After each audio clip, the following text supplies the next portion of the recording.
Governor ప్రసంగాన్ని YCP అడ్డుకుందన్నారు Ayyanna Patrudu. నిన్నటి ఘటన బాధాకరమన్నారు.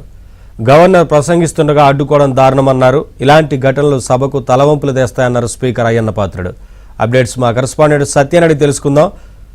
సత్య, గవర్నర్ ప్రసంగాన్ని అడ్డుకోవడం పట్ల స్పీకర్ మాట్లాడారు కదా, ఏంటి అప్డేట్స్?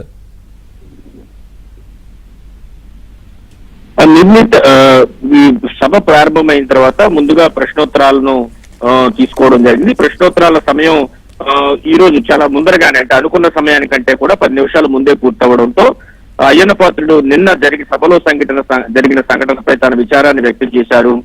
విద్యార్థులను రాజకీయాలు, చట్టసభలు, ప్రజాప్రతినిధుల గురించి తెలుసుకుంటారని ఈసారి సభకు నేనే స్వయంగా ఆహ్వానించాను. ఇలాంటి సమయంలో గవర్నర్ ప్రసంగం జరుగుతున్న సమయంలో విపక్ష సభ్యులు వ్యవహరించిన తీరు చాలా అనుచితంగా ఉంది.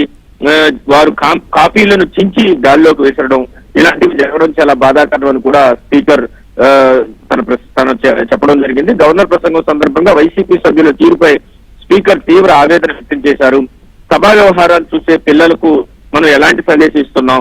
ఇలాంటి చాలా మంది పిల్లలు సభా వ్యవహారాలు చూసేందుకు వచ్చారు.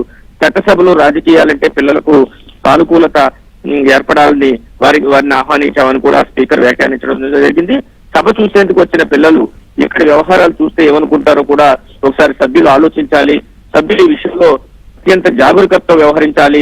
మనల్ని చాలా మంది పిల్లలు సహా ప్రజలు కూడా చూస్తున్నారు అనే విషయాన్ని గుర్తుంచుకుని సభలో వ్యవహరించాలని స్పీకర్ అయ్యన్న పాత్రుడు తన ఆవేదన అయితే వ్యక్తం చేశారు. Thank you Satya.